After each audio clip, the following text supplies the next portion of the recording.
let's put it in the mindset of Nick Saban, right? Just Yeah. today, right? Nick Saban, I think he knows and understands I cannot win a national championship this year with this team thinking that I'm going to hold an opponent under 10 points, Hmm. right? I think Josh Heupel, the Tennessee head coach, for him, I think he thinks that I'm not going to be able to win a national championship by holding the team under 10 points. I don't have the defense to do that. But what I do have is the ability to score 52 points, 55 points, maybe 60 points, 63 points in a game to potentially beat a really good team to win a national championship. I would argue for Jim Harbaugh that he probably has the most balanced football team in the country. And if it's For not the sure. most balanced team, I think he has the best football team on both sides. I think he is I think if you match up the best offenses against Michigan's offense, I think of the top 10 offenses you have that would match up with Michigan's, I don't think any of them have the defense that Michigan does, and vice versa. So, and what I'm getting at is, I think this is going to be the way that if Michigan, the path to a national championship for Michigan is this, and I get it. We've got the Ferrari at quarterback, and we've got weapons all over the place for Michigan. I understand it 100%, and like I said, I'd love to see Michigan put 50 some odd points on the board because I think they can.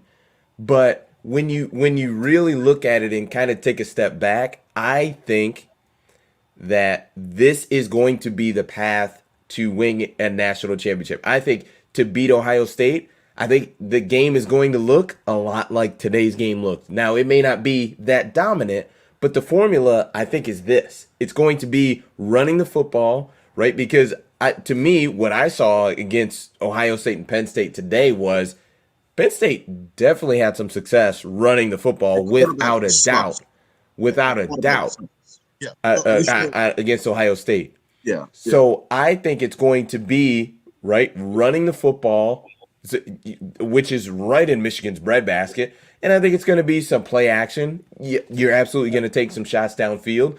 To be quite honest, probably not as many as we all would like, but it's probably going to be a football game where Michigan's probably in that 35, 42 points range, 35, 38, and your defense, right, is fresh because your offense is playing that time of possession. They're playing a bit of that bully ball that Jim Harbaugh likes to play, and you're limiting Ohio State's possessions because what I saw on today at noon, which everybody saw, right, was there were times where even though C.J. Stroud didn't miss a lot of throws, he missed some critical throws, and early in that first half, he missed some throws on 3rd and 7.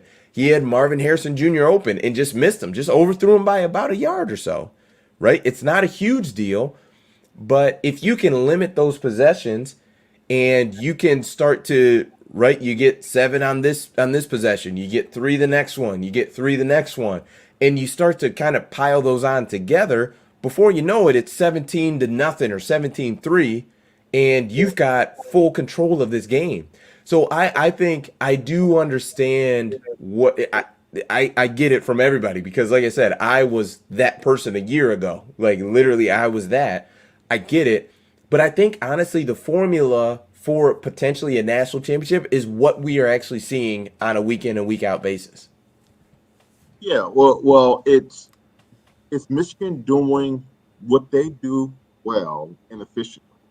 That's it.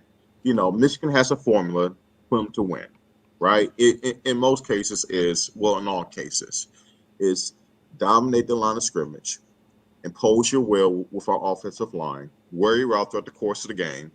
Now, now we so happen to have guys who are home run threats who are running backs, which helps.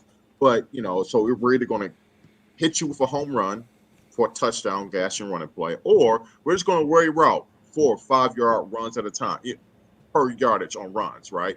And then occasionally we will, you know, find a tight end open or wide receiver on a drag route or some kind of quick hitting passing route tree where we're getting a ball up our quarterback's hands, probably off of one read decision. And then defensively, we want to limit your run success, put you in clear passing downs, and go get your quarterback.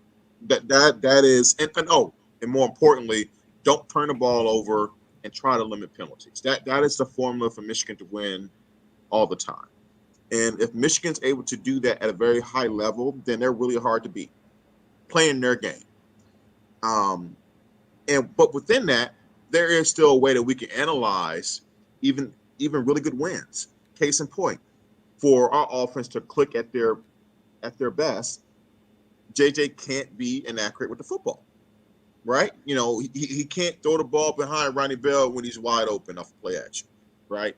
You know, he can't overshoot guys or throw the ball too high. No, he's not going to be perfect. That's not realistic. And by all means, I'm not saying that.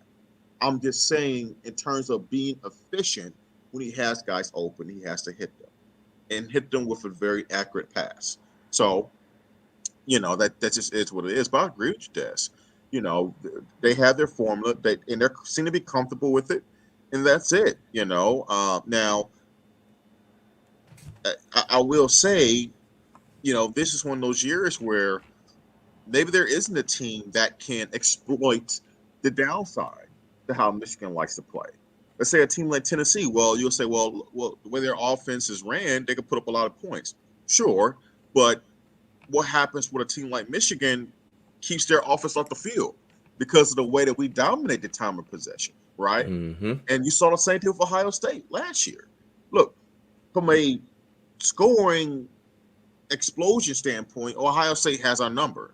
That we're just not going to be able to compete with them in that type of game. But when we're keeping you off the field, you're not going to get in the end zone as much as you want to, right? And then all of a sudden, what happens is that you start playing our game. We get you in our comfort zone. We make, you know, and so, yeah, there's definitely a formula for Michigan to win in the horseshoe. Today was very evident, like you, like a lot of people. I was watching the Penn State-Ohio State game, and Penn State, they had their chances to win. They had the lead going to the fourth quarter, if I'm not mistaken. And, you know, if they had a better quarterback, I'm being honest, they probably win today. They have a very good chance to win today. I thought defensively they played well for the most part. You know, but how many turnovers did the Penn State offense have? What, 4? Way too many. Yeah. You know, I mean, it was ridiculous. So, look, they are definitely vulnerable. You know, we can beat them. And Michigan fans should feel very, very good about where we are. But, you know, you just have to watch out along the lines of, you know, guys doing what they do and not beating themselves. You know, Cornelius Johnson did not have a good day today. He just did not, you know. And that happens. But, you know, I mean, it's funny that I bring him up, Des, because he's one of those guys that you have been like, man where are you? You know, like, what is going on? Guy. Like, where are you? You know, and, you know, he's fumbling the ball. He's jumping off sides. I mean, look, and the little things, right? Are you taking a shot at me right now? That's how I feel. Like, I feel not like really, you're attacking me. Not really. Don't take it like that. But like it's the little things, right? That can make a big deal in a much closer game. Think about this, guys. Michigan gets MSU to fourth down with 45 seconds left and 3 timeouts. And I think the ball is like at the 25-yard line of MSU in MSU territory, and it's like it's 4th and 3, and CJ Cornelius Johnson jumps off sides, and it's like, think about that. Now it all worked out. MSU gives MSU a first down, right? And luckily the Michigan defense was able to keep MSU from scoring, but that's a legitimate chance, especially in college. 3 timeouts is one thing, but 45 seconds, 3 timeouts in this college football, when you get the clock stopped, when you get a first down, that's plenty of time to score. So as opposed to going into halftime 13-7, you know, we could have put up another touchdown or a field goal based on how today was going. But those things matter. They do, and he did not have a good day today. Those are the little things That fortunately this team does a pretty good job in terms of not beating themselves. But when it does happen multiple times, mind you, fumbles, costly penalties, you gotta nip those things in the bud because that is essential to this team's formula. You know.